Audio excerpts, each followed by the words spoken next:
So Craig, you're a musical guy. Do you wanna do the song with me? What's the song?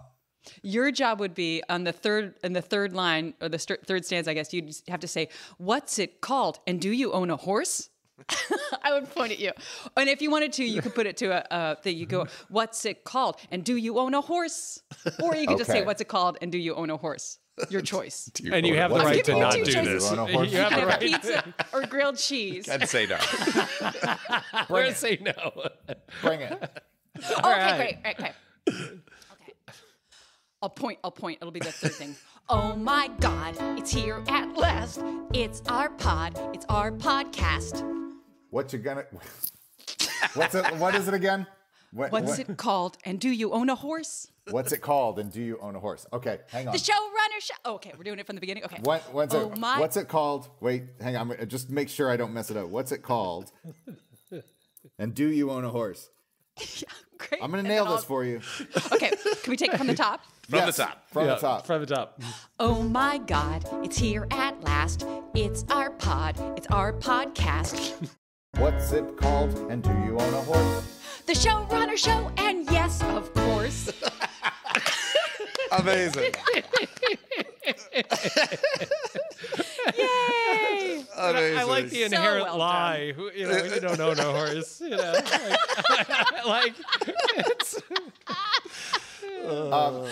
reminds me of my favorite theater story of, if you're an actor in the theater, every once in a while you try to like mess up an actor on stage with something kind of funny. And there's this moment in the play when an inspector calls, where literally one of the characters like lifts up this letter and goes, of course, it's that, and he moves on with the line.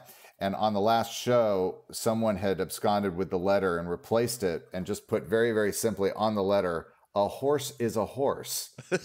and we just watched him from backstage as he kind of went,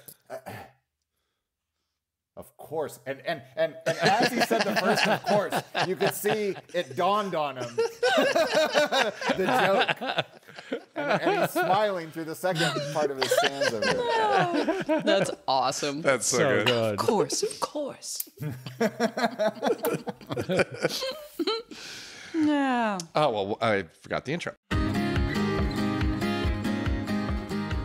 Well, welcome to the Showrunner Show, where every week we demystify some aspect of the job of showrunning for anyone who works in TV, who wants to work in TV, or just wants to know how it's all made. I'm Drew Dowdle. I'm John Eric Dowdle. And I'm Stacy Shabosky, and we are so delighted that you are here listening. This week, we're talking about the key relationship that happens between the showrunner and the director or the directing producer with Craig Brewer, who we spoke with last week also, and he is a superstar that we are so thrilled to have on the show. So thrilled. Wow. Very intimidating. It was, I worked extra hard on the songs. Honest to God, that's what you heard was the good version. My heart was pounding. I was like really trying to keep up with your beat and everything. Stacy, when Stacy came to me yesterday and she's like, "You think because it's Craig, we could do a hip hop?" Like, I was like, "Oh God, please do not do that. Do not do that. That will be bad for everybody." The internet is forever, Stacy. That's a really good point. My name is Stacy, and I'm here to say. You feel good about it today. Maybe. You wouldn't. Maybe. Instant regret, yeah.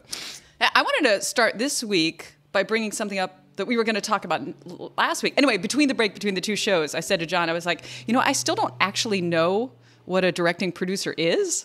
And I'm not even sure. It sounds like your experience with Empire was so interesting and all-engrossing and stuff.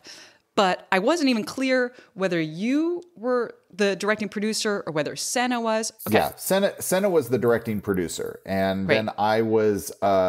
And just to be clear for everybody what that entails, like Senna would really be the person who would find the directors and call and say like, hey, people that she knew would be good with the dynamic of the show. and of course, like the studio and the network would have to have their approvals and everything. But she would be the one that would really sit down before every episode and say, this is what you need to worry about with this actor. This is what you need to be thinking about with this actress. And then I would also say they are really fundamental in the casting process. And there's a lot of casting that goes on with these shows that, yes, the director will go to casting. And I'm talking about on like kind of like day player type of stuff where people would come in and they would have like, the one lawyer that has a scene or something like that. Right. You would come up with about like 3 alts. And then Senna would, and then you would have your top one, and then Senna would be like, you know what, I like all your choices.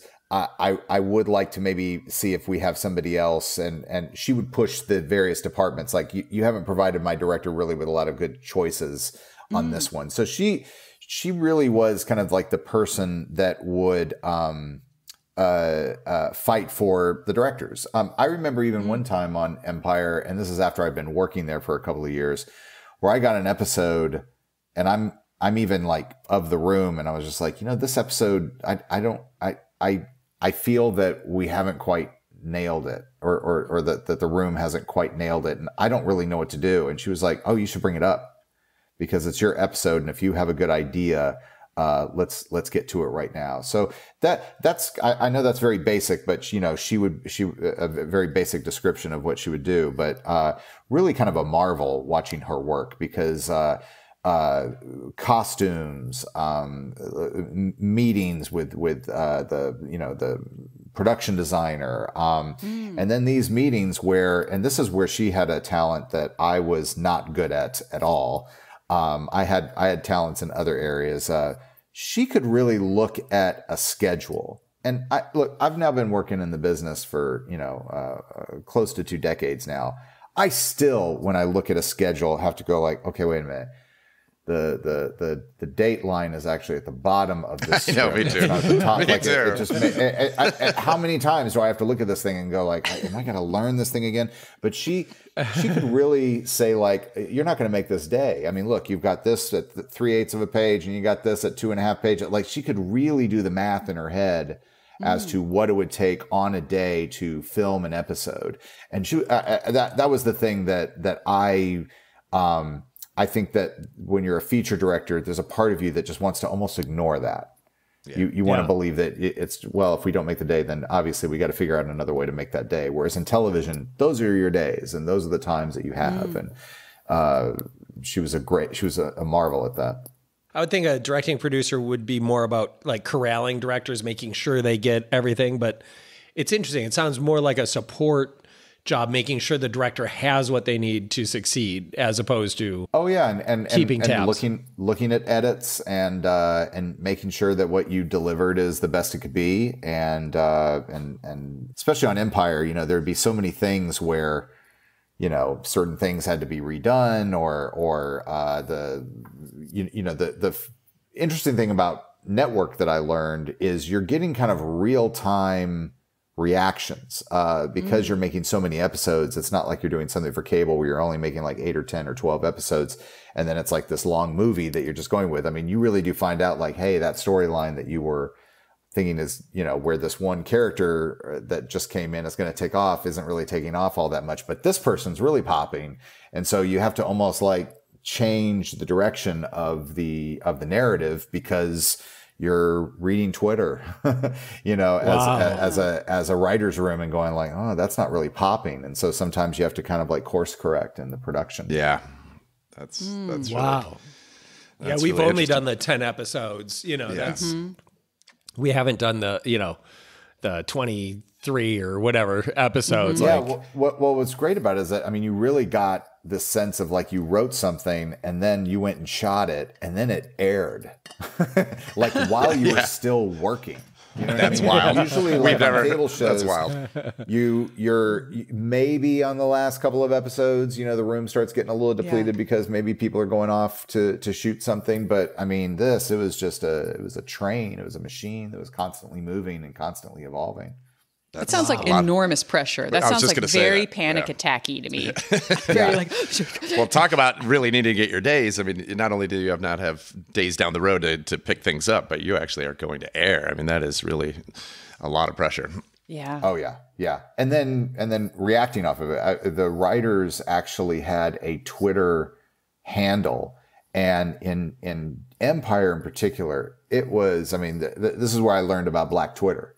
Mm-hmm. You know, Black Twitter is a thing, obviously in a very diverse room, and I'm learning about the dynamics of everything. But I mean, we would get on Twitter on the night of the episode airing and have like a dialogue with the viewers in real time as the episodes were airing. Wow. And sometimes even be in the writer's room watching the episode, like in New York, you know, in the various time zones, to interact with the audience. And you'd be surprised how much the next day be like, wow, they sure loved that line, or they sure loved this element, and it would begin to, you know, be incorporated into the conversation about the next day. I'll never forget. Amazing. One contribution that I added to Empire, I wish that my grandmother Dixie was still around where she could take credit for it. But you know, there was only so many times that like Taraji could say bitch, and she did it so perfectly. Like Cookie is like, look, bitch, you know, and you'd think that it's funny because in movies you only have a certain amount of those B words, as my kids used to call it, that you would get on an episode. But for whatever reason, Fox and with Cookie, it was every other word. Bottomless bitch. Absolutely. It's a buffet of bottomless bitch. And one episode, I had her call somebody a heifer. And because that's what my grandmother Dixie would call people she didn't like, women she didn't like, you know, like, get that heifer out of my face. And I had Cookie called somebody a heifer once, and man, Twitter lit up, and then after that was Taraji's go-to word because she laid into it. It's like I retired, bitch, and brought in the heifer. That's amazing. That's so cool, just how much the audience can really affect a show in real time. Yeah. I mean, in a show like Empire, where it really, like, you're, you know, seeing what people like, and it actually is affecting the writing. And that's really, you know, such a phenomenon of, you know, today's age. You know, that's cool. Also, as a writer, it was fun to see and this was when Empire was coming out. It was very much, that was meme territory. That's like when everybody, I mean, even the studio was generating from your episode memes to give to the writer's room and to put out there into the world. But then the audience would do, the viewer would do it as well. So you may have written a line that's a killer line, and then you're seeing it on Twitter as people are responding to each other with your dialogue. Wow. With something that you wrote. So you'll be like, oh my God, look, that kind of so took cool. off. You know, That's that so thing cool. that, you know, Lucius just said is now something that people send back and forth to each other, talking about, like, you know, the line at Starbucks, you know. You know, that sounds very positive. I'm surprised when you were saying Twitter. I was like, oh my God, just I want to curl up in a ball and not even, you know. Oh, but that could get that way, but it was more fun. It was more. It sounds the fun audience and positive. was having fun watching it. Yeah. That's so cool. And yeah, I don't think we've ever had a writer's room still going when photography has started, much less when, you know, episodes started coming out. Like that'd be really, I don't know, pretty amazing having that kind of real-time interaction where, I mean, so much of the job is like situation. So how does it work? So you guys, you would just lock all the episodes and then you go shoot them. Yeah, or, you know, it ends up like the room kind of goes away. We've always had the room first and then shooting second. So the room typically goes away, and then we unwisely have just sort of picked up, you know, between the three of us plus Nelson Greaves on season 2 of Pickett. But, you know, we've just kind of done the cleanup work. Mm-hmm. So like the room ends, but then there are a few writers kept on to finish the last couple of episodes. And we've done, to your example, we've done where, we can tell in block one, like, this one actor is just way better than we realized. And, the character's way more, compelling than maybe we gave credit to in the room. And we've kind of, redirected some real estate to different parts and done like light rewrites in that regard. But we've never had the benefit of like knowing what the world thinks of the show while still having an opportunity to change it. That seems really, I don't know, such a powerful tool. Yeah. We kind of got it down to this. We had a really great writer and EP, Matt Piken, and he came up with this interesting way of like, I think we would have like 9 episodes. So it was a 20 episode show, and we would do 10 and then take the break and then have another 10. Right. So there was like the first part of the season, the second part of the season. And we found that a lot of the arcs that we would try to do in threes. So it'd be like episode 1, 2, and 3 kind of had like a little bit of an arc. I mean, obviously we had like, longer spanning narratives, but it was kind of a good way to think of it in these threes. And then the finale would be your kind of like standalone that would kind of both conclude all of these and then tee up the cliffhanger for after the break. Mm-hmm. Mm-hmm. Yeah, that sounds really good cool. For momentum. It'd be hard to sustain an actual like, what's going to happen? Like, I don't care anymore. Like, and especially on 19. Empire, which a lot of what Empire was that cliffhanger push in on the the face of the character, like what's going to happen, and then the network got really addicted to that. Like it was just something where they were just like, we need something splashier, we need something more, we need that Empire, and so you sometimes would have moments in the room where you are really having to pitch some crazy ideas. One idea that I am really pleased about that I brought to Empire was from one of those sessions where literally there was a character, Trey, one of the brothers in Empire, his wife, his white wife, who was killed a few seasons ago. She's been dead for a few years, and she always hated. Interesting enough, Trey Byers' wife played a character that we needed to kill off. And I was like, wouldn't it be great if somehow the ghost of this woman could kill her? Yes. And they were just like, Craig, we're not, I will never forget when I was younger, my mom and dad, they watched, or my mom and my Aunt Lori would watch Days of Our Lives. And I fell in love as a young kid with this one character named Marlena. And then I hadn't watched the show in forever. And then one day I was home from high school sick, really sick. And I was flipping channels and Marlena was on there. I was like, oh, Marlena's there. And she turned away and then she turned back and she had red eyes and a demon voice. And it really scared me. I didn't know that you could just suddenly go into sci-fi with narrative, but they were like, we're not going to do that. We're not going to do it in Marlena from Days of Our Lives.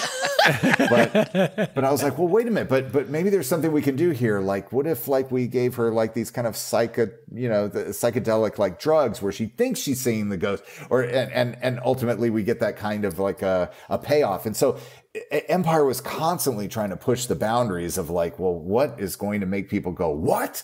And especially over 20 episodes, that got to be a little bit like, well, what can we do now? It's just trying to top yourself. It's a hard thing to top. Yeah, absolutely. If you would take it too far into Crazy Town, was that especially enjoyable, or there was like, I have a couple of regrets about taking it too far, or was like, yeah, the further the better?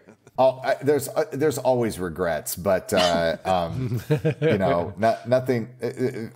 Luckily, we had Lee Daniels as kind of like our visual director and attitude director for the show, and he embraces that audacity. It's what I really love about Lee's work is he's not afraid to push it. Yeah, that's good. And how involved was he? Throughout.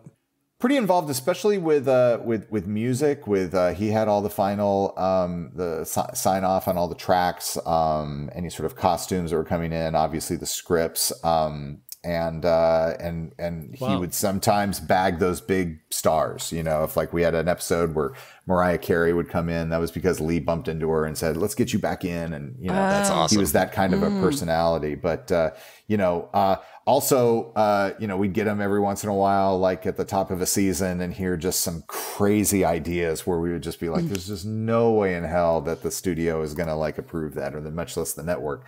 But it pushed us into out of our comfort zone and into a certain mode of creativity that got us into his tone. He's really a fearless creator. That's amazing. That's amazing.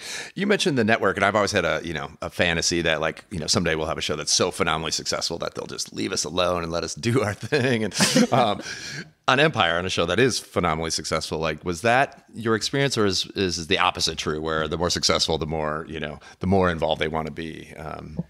Yeah, you know, it's funny because I have two very different experiences with watching that kind of interaction. One was when I was in a room with Sean Ryan when he was working on the final, you know, episodes of The Shield, and I remember him saying, "I never want to be the show that the studio or the network worries about."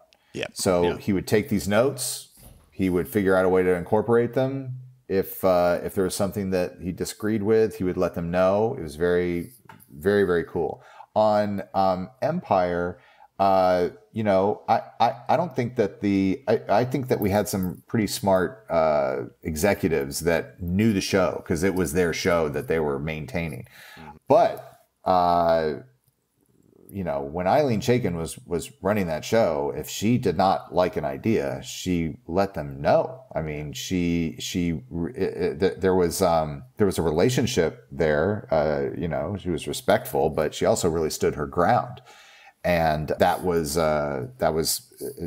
definitely a dynamic to watch, because you've got to now go through two different houses, essentially. You go through the studio notes and then you go through the network notes. Yep. And sometimes they contradict each other. And how do you manage that? And I really started to see like, that's where real show running, the rubber hits the road, is managing what's above you as well as what's happening in the room, not even to mention what's happening in production.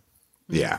Yeah. I think that's very true. I mean, you've sort of seen this from every angle at this point. Like, what did you find worked the most seamlessly? In terms of like breaking, or just the whole experience, or specifically with like the network and the studios? Yeah, just managing all the voices. You know, there's voices from every direction. Like, what have you found to be the most at least with successful? The experience that I had on Empire, and I know that my experience was unique, is and I've heard this said from a few writers, that the real stars of Empire, in addition to obviously Terrence and Taraji, were those writers that worked on that show. You know, they were really, really good. That's when I'd sit in the writer's room, I was just painfully aware that I was around people that knew and loved not only just television, but just so much about just the culture of yes, African American culture, but more so like movie culture, the music culture, things that were in the conversation at the time, and being able to really incorporate that into what was being done in the episodes. And so our blue sky times were really great and inspiring. And then you just started like, you got it was kind of like the old days when like you'd audition for a play in high school, and you'd go over to the board and see like, what role did I get? And you'd go over and go like, all right, I'm doing episode 2 and I'm paired up with this writer, or I'm doing this. And that's when you started to like, you know, really kind of get excited about your episode. But I will say that it really takes like having a few people in your room that can really get the voice right. That to me, the danger I think that you have sometimes with, you know, A story, B story, C story, and sometimes D, is you start seeing the mathematics of it all, and you're not necessarily realizing that sometimes it's those it's just those great lines. It's those great arguments. It's something that had nothing really to do with the plot maneuverings and had everything to do with characters, talking to each other. It's funny. Last night I was at the New Beverly watching Wall Street, and I'm sitting next to somebody who'd never seen Wall Street, and it's amazing how when Michael Douglas gets up there and said, "Greed, for lack of a better word, is good." Greed, and it's like this iconic moment in this movie. But here's somebody who doesn't know it's an iconic movie, but a line from a movie, but he was like, "Wow." And it's like, we got to remember, we got to remember that sometimes there's just those lines coming from characters that we go like, "Oh, wow, that just hit right between the numbers," and that sometimes has very little to do with the cards and the Post-its on the wall and has to do with, I love this character, I love this show, and I want to see something like this come out of their mouth. Yeah. Yeah, that's so cool. I have a bad habit of, you'll be in the room and, you're going to have this scene, right? It's going to be a fight, whatever. And you start collecting, oh, that's a great line. That's a mic drop line. Oh, and that one too, and you'll start collecting them. And then the scene's going a different direction, so they don't really work anymore. I will build an entire scene on just being able to stuff in as many of those lines as possible. And this is going to shock you. Those scenes always get rewritten. Turns out you cannot manufacture a scene based on stuffing in A mic drop. Yeah. If it was one mic drop, absolutely. For some reason, I'm always like, no, let's get them all in. Everyone had such lovely ideas. Let's stick them all in there, one after the other. Yeah, and you just never know when you'll get a heifer. And then it just takes off. Right. You never know what's going to work. Yeah. I have to know, what did the Empire writers' room think of the SNL spoof? I always thought the Dem Trumps was really funny. Loved it. Loved it. The thing that you have to remember is that, like, I came in on the second season, and nothing in television history had happened like Empire in like a decade, where suddenly a show skyrocketed like it did. Yeah. And it was so much in the conversation. It's so funny because I wasn't a part of this show at all, but everybody in Memphis, especially, I'll never forget this, especially in the TSA department. So whenever I would fly anywhere, all the guys that were checking me out would be like, "Yo, Mr. Brewer, we watching your show," and that. And I was like, "Guys, I had nothing to do with the show. I know it's kind of hustle and flow adjacent in some ways, but I had nothing to do with it." And I resisted watching it for like about 5 episodes. And finally I just dove in. I was like, "Oh, I'm totally into this." But it became, it was wild just how suddenly everybody was watching Empire. Mm-hmm. And to be coming in on the second season of something like that was particularly interesting now that I'm away from it, because I've heard from other people that second season after a hit is really interesting. You get the actors are in a slightly more empowered position. The writers are obviously feeling really good and positive, but there's also a tremendous amount of pressure. It's a unique situation that I came into. And did you experience that? Like when you came onto this, did you see, was everyone feeling that microscope of the world watching them? Oh yeah. Yeah. And also another thing about the kind of that Lee Daniels pushing the envelope type of thing. There were so many things in the first episode where people were like, "What? Can you believe that?" And now he wanted to go even further with that. And at the same time, you have like these two characters that people love to see at each other's throats, but at the same time, you knew that at some point you wanted to see these two get together. So it was a little bit of this moonlighting thing where like, okay, well, how much are we going to have Cookie and Lucius love each other, and how much are we going to have them at each other's throats? And to just be a director on season 2, coming in for a couple of episodes. I definitely, especially with the spectacle. I'll never forget. So my first episode, we had like this whole number where it was like Hakeem Lyon and one other artist singing, and Timbaland had done the music for it. And Timbaland is there. He happens to be on the set that day. And not to name drop, but we both know Justin Timberlake, and we started sitting there talking about like different things with Justin and everything like that. And I was like, Tim, man, you've lost so much weight. He's like, thanks, man. I was like, no, I mean, like, I've been having your albums forever. And it's like, I don't know how you're doing it. You look fantastic. He's like, I know, man. I appreciate that. I've been working really hard. And I was like, you're on the hook of this song. Why aren't you in this episode? And he's like, I don't really do that. And I was like, come on, man, get in there. And so then like, I go up to the center. I was like, I think we got him. He's good. And so I got him in. So because the numbers just had to be bigger and bigger and bigger. And to have that be my first episode where I had to like knock out 2 music numbers in one day, that's where I got really carved it. Oh yeah. Yeah. It was wild. It was wild. And the air conditioning went out, and it was like hundreds of extras, and we're burning up and sweat, and people are drying with hair dryers and everything. It was wonderful. Like looking back on it, it was just like the best baptism by fire I could ever have. And I think we even had fire and pyrotechnics on that day. That's amazing. That's amazing.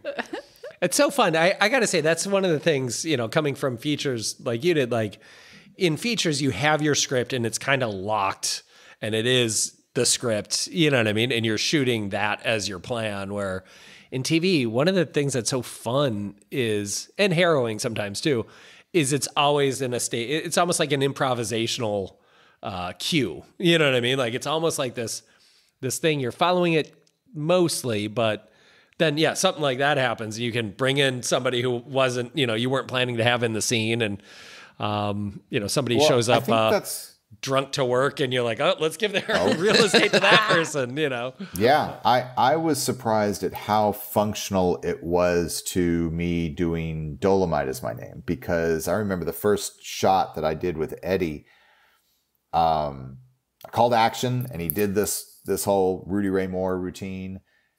I said, cut. All right, you good? And he was like, what? And I go, you good?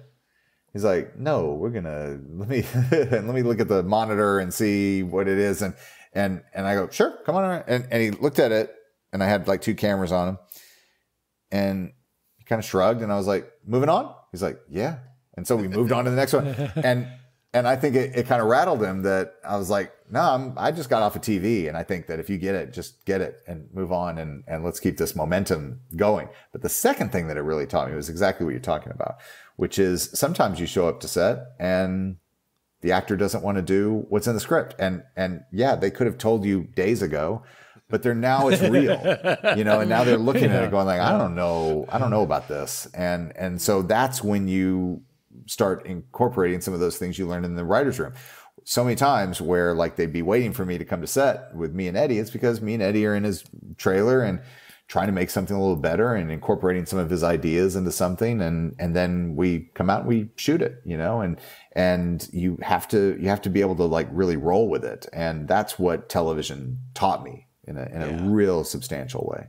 Are you a naturally calm-centered person that you're able to roll with all this and have fun with it? Or do you have a lot of practices to keep you chill?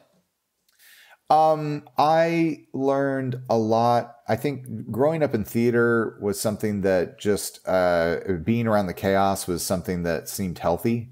And it didn't seem like it was necessarily out of the norm, dealing with various personalities. But I have to tell you, really what it is living in Memphis, Tennessee, I've gotten to know a lot of music producers and study them. I'm really, like there's one, producer, Sam Phillips, kind of a famous guy that discovered Elvis and B.B. King and Howlin' Wolf. And the way that he believed is that, like, you get all these really great musicians in one room, and they all have very different personalities. One guy's probably needs to have like 2 beers before lunch, and someone else is kind of irritable until you start playing, and then you get them all together, and then you just need the drummer to kind of like click off 4 beats, and then you just need to kind of capture that magic that's happening right there.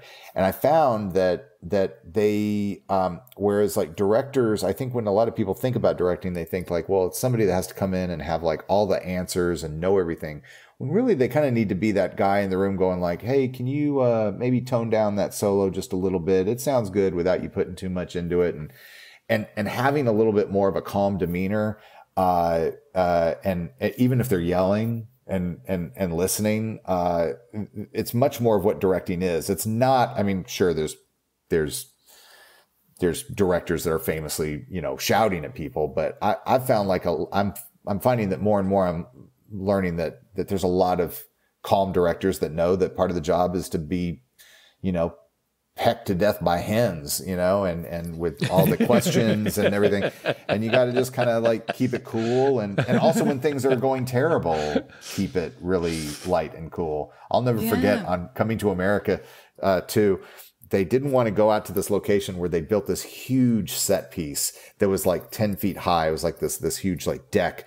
And they said, well, we're going to just move it over to the location where we are right now, and that'll save us a bunch of money. And I go, you're really going to move that whole set over there? And they're like, well, we're only going to do it like 6 feet high because you're going to be shooting into the tree line, right? And I was like, yeah, oh, that's fine. I'm not going to, I can always do a low angle with like a prism if I need something like that. And so I show up an hour before we start shooting, just like I always do. And I noticed that they didn't bring the whole set. They just brought one wall of the set on this platform. And I had so much work to do. And me and the director of photography and the AD, we realized that the whole day is shot, but we noticed that the sun was rising and the whole crew, like about 100 or 200 of them, were rolling their carts to us. And I remember just calmly just turning them around going like, let's just remember this moment, you know, this beautiful moment where the whole day is ruined. Hundreds of thousands of dollars is being wasted right now. But let's just take in this moment of just all of these people coming towards us going like, and us going like, nothing. Yeah. That's so funny. I love that. Pecked to death by hens. That's such a great phrase. I swear there's so many mornings where like, some mornings I'm just ready for it, and some mornings I sit in my car for that extra minute just like, okay, here we go. Hey boss, hey boss, hey boss, hey boss. Oh my god! It's always the prop guy that always gets the like prop the guy's worst always first. Oh, it's always the guy you get out of your car. Yeah. You want, is it this pen or this pen? And you're just like, oh man, really? Like I don't know. I don't really know. So I don't know. right. You're so right. It's always props. I feel bad for props every time. I always say it. I always go, you guys get the it all rolls downhill to you guys. So you have my full attention. It's true. Oh, so funny. It's funny though, like in TV, like there's those days where you show up and the day's ruined and you're like, you know, I keep saying like, I'd rather have to reshoot it than not shoot it. You know, I'd rather get a fail than a didn't finish. And yeah. And over we find like, well, I guess the scene has rain in it, you know, or whatever. Like I guess this half of the scene is going to have snow and this half of the scene is going to be like barren. Right. And, right. And then what's even more disheartening is like, and did anybody notice? And nobody notices. Totally. Nobody even notices. I know. Right. It doesn't matter. At some point, you know, I think last season, John, you had to like, it doesn't matter. It doesn't even matter. And like, I think coming from features, you're so trained to think that every detail is so important that, you know, it's not perfect. You're totally failing. And then in TV, you're like, oh my God, you can just really, it's much more jazz, and you can really, so little of it really does matter at the end of the day, which is really freeing. Yeah. Our AD got really sick of me saying like, it's all jazz, man. It's all jazz. Just throw the thing in here. We'll shoot it here. Like, there's no rules. There's no rules. We're not beholden to anything. Yeah. Yeah, I lost the thread a little bit on that one. Yeah. That snow example you used, it was like a foot of snow before lunch and no snow after lunch, just given the, you know, Canada of it all. Chicago, that was all. Yeah, I can imagine with Canada the same, but like Chicago is like when, you know, you're shooting in winter, like in January in Chicago, and it's like, okay, well, surely we see people's breaths. So we're not fooling anybody by just having everybody not wear coats. And this scene that's supposed to take place in Miami for this one shot or something like that. That's amazing. You guys feeling that rapid fire? Yeah, let's do the rapid fire 4. What is the first television show you truly loved and why? The first show that I truly loved was Miami Vice. Miami Vice it came at that time in junior high where it's like I started thinking about clothes. I started thinking about music. You know, I wore out the soundtrack. If I'm real with you, I would probably guiltily say that the first show that I really loved was like Dukes of Hazzard, you know, when I was younger, just because I just love watching the cars like fly off, and it was ridiculous. But really, Miami Vice was the first time that I was like, oh, I'm watching a show, and it's written, and there's intensity, and it had the style to it, and I just fell in love. We're the exact same age, I'm guessing. Exactly.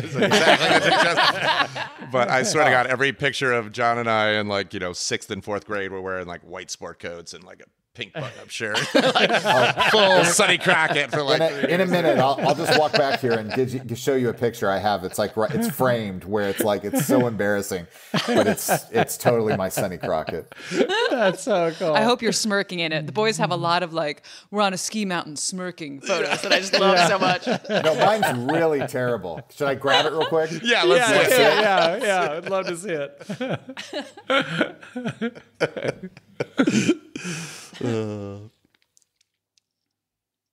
I can't believe I'm showing this to you. I love that you have it handy. I That's can't so great. believe it. So great. You're gonna really love this. Yeah. Oh my God, That is excellent. That is amazing. Oh, you have the pouty face. Remember the pouty face and everything. The Nagel posters from back in the day with the girls that are like. That one's enormous. Oh my God. That is awesome. That is totally Miami Vice right now. I'm wearing a sports jacket and a pink shirt. Yeah. That's amazing. In front of That's Patrick amazing. Nagel. That's the touch right there. I swear that's like identical expression to the ones we have of us, John. I'm just like very serious and very like pouty face, like cool, serious. I'm telling you. Yeah. We learn to like just have your mouth open just a little bit, like Don Johnson. Man, that show was a true game changer for sure.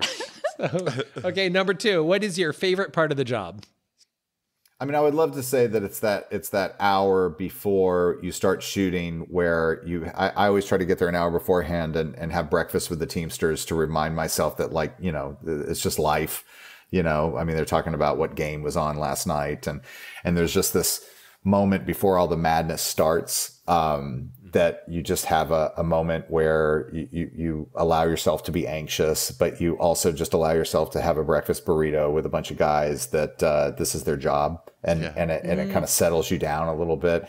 I always love that moment, but really there's just nothing better than that moment when you've figured out how you're going to shoot something, and then you suddenly have a plan, and you sit down at the monitor and it's time to start watching the show. And I do love that, but it pales in comparisons to the morning calm before the storm. Yeah, I love that too. I also love that hour, and I know exactly what you mean with the Teamsters like, they don't care if I make my day. They don't care, how this turns out. Like it means nothing to them, and that's really refreshing, and it's good perspective. Yeah, and they're working on it. Yeah. Whenever there's a new director, I always say, try to beat the AD to set, and then the first thing you need to say to your AD is, "Where are we on first team?" And then you'll have some air of authority. You'll be, you know what I mean? Like you'll be good after that, and. I love that. That's great. All right. Question number 3. What is the part of the job that costs you something?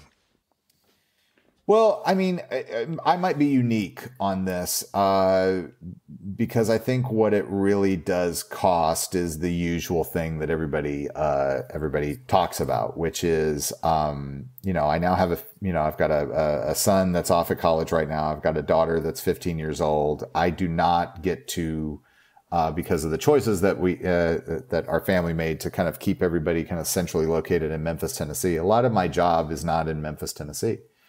And it only recently has like my daughter almost given me a little bit of a pass and said like, "Dad, we're good. You've stressed about this too much. We're all happy."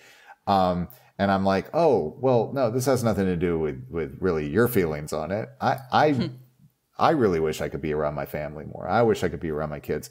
But with that is also something that I think is tricky, because so much of what we bring to what we do is about life. And and sometimes the job gets you sometimes so immersed in what the collective is now working on that you forget that you're creating something that somebody's going to be sitting in the dark, or whether in a theater or in their television viewing area, and they're watching life. They're watching something that they need to connect to. And I think that sometimes the work robs you of the very life that inspires you to work.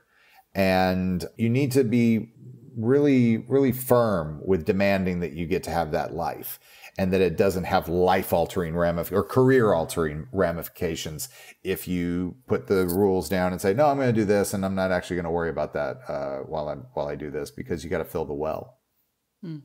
I love that. Okay, who's asking the fourth? If you had a time machine, what one piece of advice would you give yourself when you started your television journey, or your film/television journey? To embrace letting go a little bit more. I think that so much of what people think directing is having all the answers. And I think that some of the best moments that I've had on set has been me walking up to an actor and going like, I have no idea. What do you think?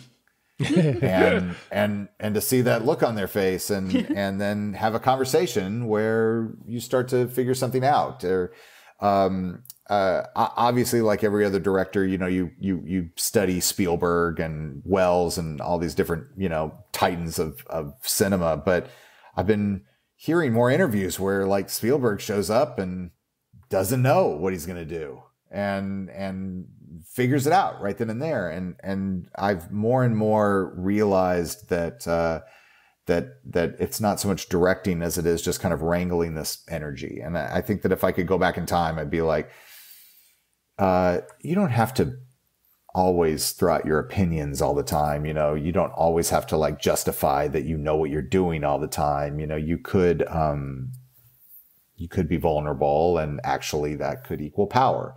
And television, I think, definitely taught me that, because as much as you got to make your day and get through it, you're a fool if you think that it's going to be exactly the way it was going to be in your head. And you need to just let it go a little bit more. That is exceptional advice. I think that, the power of vulnerability, I think, is really underrated. And that's something that I think I can say personally took me quite a while to realize. I think that's really... Do you remember when you started to like really realize that actually was effective as opposed to like a negative? Absolutely. And I think it's exactly to your point with an actor. I feel like, I'm kind of newer to directing. When we were in features, I always produced and John directed. And so I didn't actually start directing until we were in TV. And I just remember, with Michael Shannon in particular, having that moment of like, I'm not sure how to do this. I'm not sure what to do. And he immediately was like, let's think about it. And like, it became part of the solution. And like, he was someone on season 1 just because of his talent and just his, presence is, a little bit intimidating, and to just kind of just lay it out there. Like, I really don't have any idea how to accomplish this thing right now. And everybody's waiting on me. And what do you think? And being part of that, I think he just became the warmest like collaborator in that moment. And I think I realized that's not a terrible decision to do that more often. Yeah. I remember one time with Terrence, who I can't help but tell stories about this because we just, I love the guy. He was being, he did not like something that we were about to do. And, I went into his and everybody was kind of freaking out. Like, is he going to, what are we going to make our day and everything? It's like, guys, we're going to make it. Don't worry about it. And I go into Terrence's trailer and he's just sitting at his makeup station, like doing some sort of project. And I just laid down on the couch behind him and didn't say anything. And then finally he kind of turned around to me. He's like, what? And I go, really, man, I know we're going to get through this and we're going to do it. I just kind of wanted a moment. I just wanted to kind of hide in here with you or something like that. I go, I'm going to go out there and tell him that you yelled at me. And then can you just come out and then we'll figure out what we're going to do in a minute. He's like, yeah, man. I was like, can you just give me like 5 more minutes? I'm just going to lay here. And I think it really softened him to me that day, because he turned around and he's like, you okay? And I go, oh, it's fine. And I go, it's not you. by the way, it was totally him. Right. Like, it was like, but, I mean, it wasn't just him. I mean, it was a conflict of things that were happening. But, sometimes the vulnerability is, it's kind of like when you watch your dad cry or something like that. You're like, oh my God, my world's coming to an end. What's happening? Totally, you know what I mean? totally. Dad, why are you crying? What's going on? Sometimes they need to be like, you all right? It's like, yeah, I'm fine. This is a dumb anecdote, but once I was in the car, I was driving my son somewhere, and there was stuff going on, like family stuff going on, and I got a little weepy, and he's like, "Are you crying?" I was like, "Yeah, a little bit. Does that unnerve you? Is it scary to see your dad cry?" And he's like, "I'm scared that you're driving the car."